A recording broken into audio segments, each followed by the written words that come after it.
Oke nih, Mbak Stefani masih ada di sini bersama saya Rifki di Foodies Podcast. Menarik nih kita ngebahas tentang outlet, sosial media, branding. Masih ada nih yang tersisa pertanyaan saya yang harus dijawab sama Mbak Stef nih. Ya.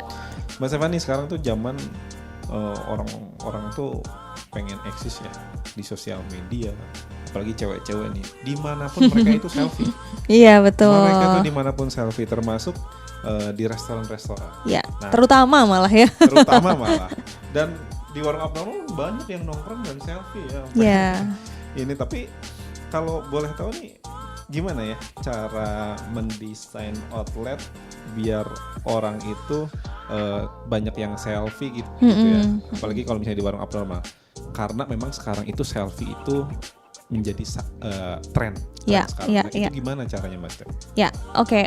Memang tujuan dari desain kita itu adalah untuk men-encourage konsumen-konsumen kita yang datang itu untuk berfoto.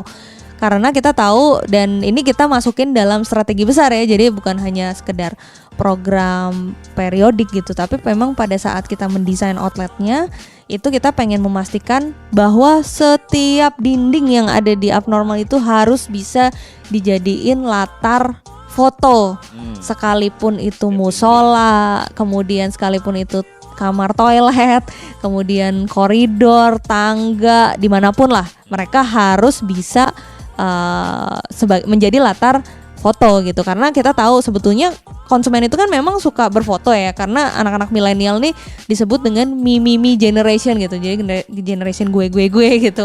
Jadi mereka tuh pengen eksis, dan keinginan mereka eksis ini akan sangat baik sekali kalau kita support gitu, istilahnya kita akomodir.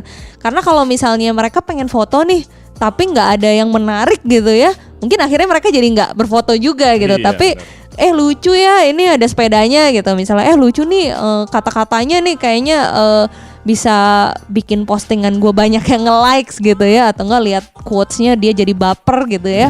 Akhirnya dia ter-encourage gitu untuk berfoto, baik itu selfie ataupun wifi ya, jadi rame-rame lah fotonya. Dan salah satu juga selain dari desain tempat, itu selama setahun tuh kita selalu punya program untuk mendorong orang berfoto di tempat kita. Jadi kita punya acara tahunan yang namanya Social Time. Jadi itu kompetisi foto dari tahun pertama abnormal sampai sekarang tahun keempat, itu kita adain setiap tahun.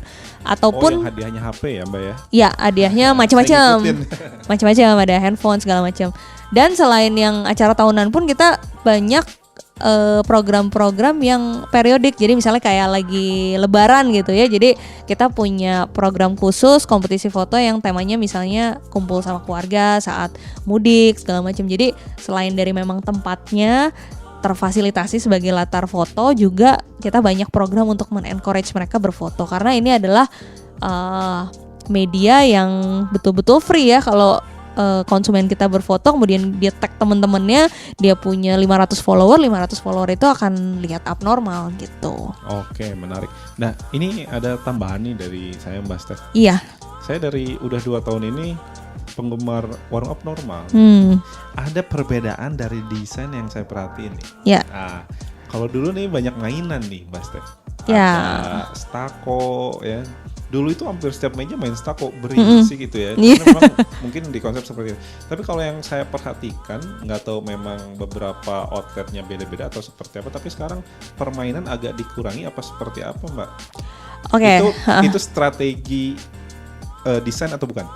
Nah, sebetulnya itu bagian dari strategi tempat ya, di mana bahwa jadi gini, sebelum mendesain tempat tuh biasanya kita bikin dulu yang namanya customer flow. Jadi apa sih yang kita pikirin kalau kita sebagai konsumen pada saat pertama kali kita masuk ke pintu utama nih, apa aja nih yang akan kita lakukan? Biasanya tuh kita list dulu, baru kita akomodir dalam bentuk desain tadi. Nah, salah satunya misalnya mainan tadi. Sampai sejauh ini yang namanya warung abnormal itu tetap punya fasilitas mainan itu. Jadi di setiap lantai kita selalu ada rak mainan.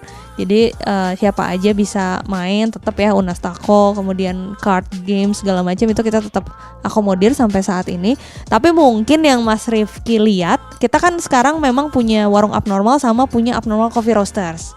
Jadi abnormal coffee roasters ini turunan dari brand Abnormal itu sendiri, di mana kita punya konsep yang lebih mengakomodir kebutuhan segmen yang sedikit berbeda. Kalau di warung Abnormal ini biasanya aktivitasnya itu lebih ke arah ngumpul, nongkrong, rame-ramean, main game, segala macam.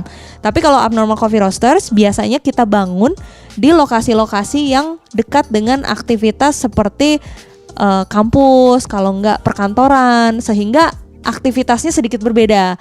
Jadi aktivitas-aktivitas di Abnormal Coffee Roasters tuh lebih banyak meeting, kemudian mengerjakan tugas atau mengerjakan kerjaan atau misalnya ngopi gitu ya. Jadi aktivitasnya tuh lebih dalam tanda kutip hening, padahal nggak hening-hening banget juga ternyata gitu ya. Jadi kalau di Abnormal Coffee Roasters itu nggak ada mainannya. Kalau di warung Abnormal kita tetap ada konsep mainannya. Oke, gitu. berarti yang saya kunjungi itu Abnormal Coffee Roasters. Bisa jadi, ya. Jadi memang foodpreneur Indonesia nggak main-main kita membangun bisnis dari musola, dari kamar mandi, dari desain teras, mungkin mainan, wifi, semua itu harus diperhatikan dan itu termasuk yang Mbak Stefani jalanin sampai sekarang ya. Betul. Oke, teman-teman masih banyak nih yang mau kita gali dari Mbak Stef ini. Tetap di Foodies Podcast.